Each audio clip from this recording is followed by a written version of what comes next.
ഓം നമോ ഭഗവതേ വാസുദേവായ. ശ്രീമന്നാരായണീയം ദശകം 84 ശ്ലോകം 1-2-3. ക്വചിദഥ തപനോപരാഗകാലേ പുരിനിദധത്കൃതവർമ്മ കാമസൂനു യദുകുലമഹിളാവൃതസ്സുതീർത്ഥം സമുപഗതോസി സമന്തപഞ്ചകാഖ്യം ബഹുതരജനതാഹിതായ തത്ര ത്വമപി പുനൻവിനിമജ്യ തീർത്ഥതോയം ദ്വിജകുലപരിമുക്തവിത്തരാശിഃ സമമിളധാഃ കുരു പാണ്ഡവാദിമിത്രൈഃ തവ ഖലു ദയിതാ ജനൈഃ സമേതാ ദ്രുപദസുതാ ത്വയി ഗാഢഭക്തിഭാരാ തദുദിത ഭവദാ ഹൃതിപ്രകാരൈഃ അതിമുമുദേ സമമന്യഭാമിനീഭിഃ. ക്വചിത് അഥ തപന ഉപരാഗകാലേ പുരി നിദധത് കൃതവർമ്മ കാമസൂനു യദുകുലമഹിളാവൃതഃ സുതീർത്ഥം സമുപഗതഃ അസി സമന്തപഞ്ചക ആഖ്യം ബഹുതരജനതാഹിതായ തത്ര ത്വം അപി പുനൻ വിനിമജ്യ തീർത്ഥതോയം ദ്വിജഗണപരിമുക്തവിത്തരാശിഃ സമമിലധാഃ കുരു പാണ്ഡവ ആദിമിത്രൈഃ തവ ഖലു ദയിതാ ജനൈഃ സമേതാ ദ്രുപദസുതാ ത്വയി ഗാഢഭക്തിഭാരാ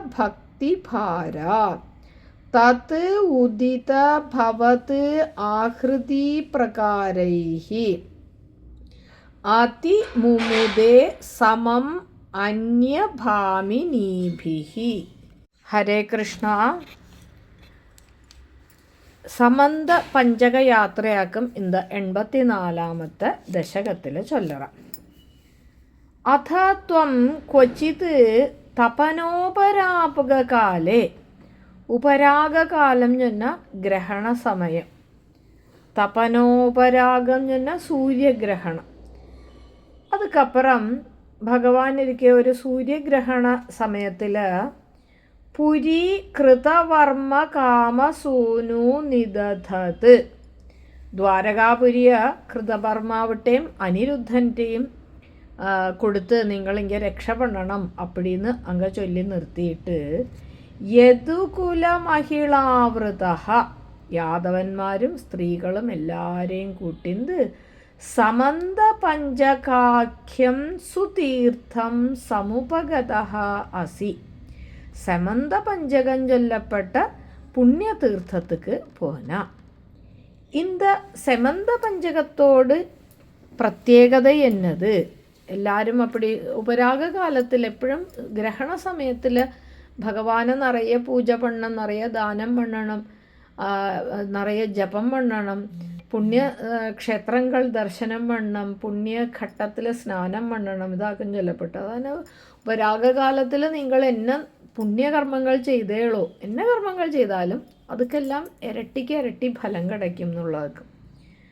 പരശുരാമനോട് കഥ നേരത്തെ നമ്മൾ കേട്ടോ. പരശുരാമനിരിക്കെ 21 വട്ടം ഭൂമിയെ പ്രദക്ഷിണം പണി ക്ഷത്രിയന്മാരെല്ലാവരെയും നിഗ്രഹം പണി. ரொம்ப கொஞ்சம் ക്ഷത്രിയന്മാർ അത് കഴിഞ്ഞിരുന്ന അവളോട് രക്തം കൊണ്ട് ജലാശയം ഉണ്ടാക്കിയിരുന്നാർ அந்த செமந்தக പഞ്ചകത്തിൽ അപ്പടിന്ന് വലി ചൊല്ലുറോം. അതാക്കും സെമന്ത പഞ്ചകത്തോട് ഒരു പ്രത്യേകത.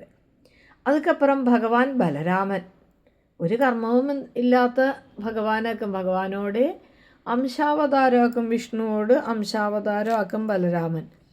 അപ്പടിയുള്ള ബലരാമർക്ക് ഒരു കർമ്മബന്ധമില്ലാത്ത ബലരാമനക്കൊരു കർമ്മം പണ്ണ വേണ്ടി വന്നത്. രോമഹർഷൺ എന്നുള്ള സൂതന നിഗ്രഹം പണ്ണിനാർ.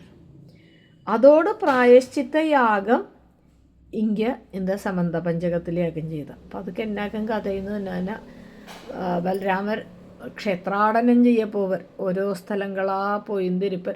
அப்படி போயிருக்கிற சமயத்தில் ഒരു സ്ഥലത്തിൽ இந்த ரோமஹர்ஷனன் சூதன் கண்ணை மூடிந்து கதை சொல்லிந்திருக்கார். முன்னாடி நிறையா பேர் உட்காந்துருக்கா. அப்போ அந்த கதை சொல்லிந்திருக்கிற அந்த ஒரு இதில் அந்த വ്യാസപീഠத்துக்கு முன்னாடி உட்காந்தாச்சுன்னா அவ விஷ்ணுக்கு துல்லியமாக்கும், അല്ലാട്ടാൽ വ്യാസருக்கு തുല്യമാക്കും. അപ്പോൾ അപ്പടി അവർ കഥ ചൊല്ലിന്തിരുന്നപ്പോൾ ഇവാൾക്ക് അവർ ഏந்திരിക്കலை அதில் முழுகி ചൊല്ലിന്തിരുന്നാർ ഏந்திരിക്കலை അങ്കേന്ത് താൻ വന്നത് பார்த்துட்டு ഏந்திരിക്കலை എന്ന് ചൊന്നപ്പോൾ ബലരാമർക്ക് കോപം വന്നുകൊടുത്തു. ഉടനെ അങ്ങ് എന്നോ ദർഭപ്പുല്ലോ എൻ്റെ ഇരുന്നത് അത് വെച്ചിട്ട് ഒരു അമ്പ് ചെയ്ത് അത് അവരപ്പടിയെ അവരോട് പ്രാണം പോയെടുത്തു. അപ്പോൾ ഇവ ചൊന്ന എങ്ങൾക്കെല്ലാം കഥ ചൊല്ലിത്തരപ്പെട്ടത് വരെ എന്നാ നിങ്ങളിപ്പടി ചെയ്തുട്ടേളെ എന്ന് ചൊന്നപ്പോൾ അവരോട് പുള്ളയ അതേമാതിരി ജ്ഞാനിയാക്കി അവർ കഥ ചൊന്നാർന്നുള്ളതാക്കും കഥ. അപ്പം അപ്പടിയുള്ള രോമഹർഷണൻ എന്ന് തന്നെ അവർ കഥ ചൊന്നാൻ ആ രോമമെല്ലാം എന്തെന്ന് ഹർഷത്തുനിന്നാലേ എന്തെന്ന് നിൽക്കും. അത്ര അഴക കഥ ചൊല്ലുവരും. അവരെ നിഗ്രഹം പണിനതും അത് കഴിഞ്ഞ് അതുക്കുള്ള പ്രായശ്ചിത്തം இந்த സെമന്ത പഞ്ചകത്തിൽ ചെയ്ത. അപ്പോൾ അത്ര വിശേഷമാക്കും സെമന്ത പഞ്ചകം ചൊല്ലുക. ത്വം അപി തത്ര ബഹുതരജനതാഹിതായ വിനിമജ്യ തീർത്ഥതോയം. ഭഗവാനും അനേകം ജനങ്ങളോട് നന്മയ്ക്ക് വേണ്ടി அந்த சங்கல்பம் பண்ணி அங்கே ஸ்நானம் பண்ணினாராம். இந்த புண்ணிய സ്ഥലങ്ങളിലെല്ലാം സങ്കല്പ സ്നാനം ரொம்ப വിശേഷം. അത് ഭഗവാൻ സാധാരണ ആളുകളെല്ലാം തീർത്ഥത്തിൽ പോയി സ്നാനം ചെയ്താൽ നമ്മളോട് പാപങ്ങളെല്ലാം അതിൽ പോകും, പരിശുദ്ധരാവാം. എങ്കിൽ ഭഗവാൻ അങ്ങ് സ്നാനം പണിനാൽ അന്ത തീർത്ഥം എന്നാച്ച് പരിശുദ്ധമാച്ച്. പുനൻ ദ്വികുല പരിമുക്ത വിത്തരാശി കുരു പാണ്ഡവാദിമിത്രൈഹി സമമിളധാഹ. ബ്രാഹ്മണാൾക്കെല്ലാം ദ്വിജകുല പരിമുക്ത വിത്തരാശി. ബ്രാഹ്മണാൾക്കെല്ലാം മതിയാവോളം ധാരാളം ധനം വാരിക്കോരി കൊടുത്താരാം. അതുക്കപ്പുറം കൗരവന്മാരും പാണ്ഡവന്മാരും മിത്രങ്ങളും എല്ലാവരും இந்த സമന്ത പഞ്ചകത്തിൽ വെച്ചൊരു സമ്മേളനം നടന്നത്. അങ്ങ് അന്നേക്ക് ഭഗവാൻ அந்த கோகுலத்தில் വൃന്ദാവനത്തിൽ ഉള്ള அந்த സ്ത്രീകളെല്ലാം നാം പറയും ചൊല്ലിയിട്ട് വന്നാറില്ല. തിരുപ്പി ഭഗവാൻ പാക്കപ്പെട്ടത് இந்த സമന്ത പഞ്ചകത്തിൽ വെച്ചാക്കും. ത്വയി ഗാഢഭക്തിഭാരാ ദ്രുപദസുതാ ഖലു തവ ദയിതാജനൈഹി സമേത.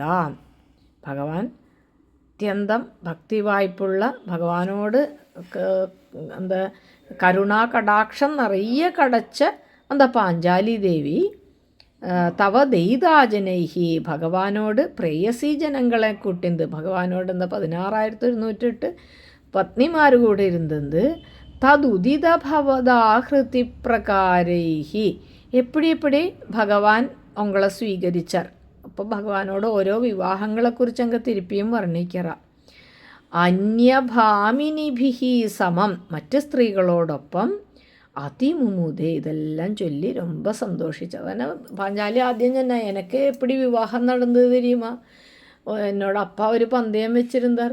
அதுக்கு வந்திருந்தா நிறைய ராஜாக்கന്മാർ വന്നിരുந்தா. അതും കൂട്ടത്തിൽ പാണ്ഡവാളും വന്നിരുந்தா. അപ്പോൾ പാണ്ഡവാൾട്ട് അർജുനൻട്ട് കൃഷ്ണൻ കടാക്ഷം കൊടുത്താർ. അന്ത കൃഷ്ണനോട് സഹായത്തിനാലേക്കും പഞ്ചപാണ്ഡവന്മാർക്ക് നാം പത്നിയാനെ. ഇവിടെ വന്നപ്പോൾ ഓരോരുത്താളും അവാവാളോട് വിവാഹം എപ്പോഴും നടന്നത് എന്നുള്ളത് ചൊന്ന നമ്മൾ നേരത്തെ പാത്തത് തന്നെ അത് നല്ല തിരിപ്പിച്ചല്ലായിരുന്നു. ഹരേ കൃഷ്ണ.